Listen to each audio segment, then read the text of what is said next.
More than 1.3 million residents of the Northeast U.S. were in the dark on Monday morning after an unusually fierce coastal storm rapidly intensified and slammed into New York State overnight. The storm knocked out power to more people across the region than any other storm since Hurricane Sandy hit exactly 5 years ago. Winds gusted higher than hurricane force from eastern Long Island to Maine, with a peak wind gust of 93 miles per hour recorded in Mashpee, Massachusetts, on the 6,288-foot tall summit of Mount Washington, New Hampshire, where the highest wind gust on Earth was recorded in 1934. The wind hit 129 miles per hour overnight on Sunday into Monday, the equivalent of a Category 3 hurricane.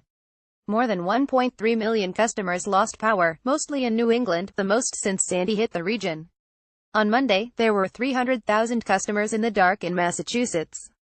In Maine, more than 400,000 people lost power from the high winds, which means that about a third of the state's entire population were without electricity.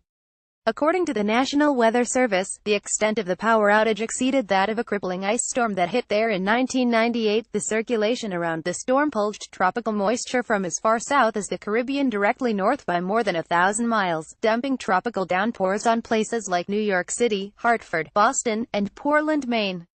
Flood warnings were issued as highways and city streets were overwhelmed by rainfall rates of 1 to 3 inches per hour. Because the storm moved quickly, rainfall totals were relatively limited, with peak amounts of near 6 inches in some parts of New York and Connecticut. The low-pressure area intensified rapidly enough to be known as a weather bomb, which refers to the process called bombogenesis. To qualify under this terminology, a storm has to have its minimum air pressure fall by at least 24 millibars in 24 hours.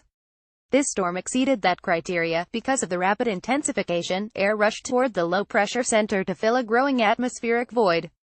This created a large area of strong winds that hammered coastal New England in particular. Specifically, a narrow highway of strong winds just above the surface of the ground, known as a low-level jet, passed over eastern Massachusetts and then rotated up into coastal New Hampshire and Maine.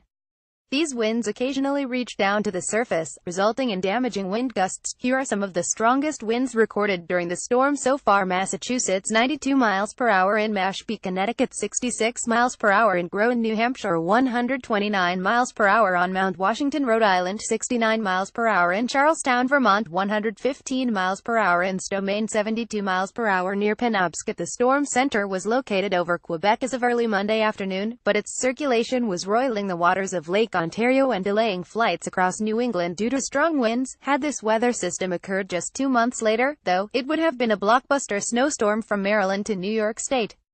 Perhaps we'll see another one like this in coming months.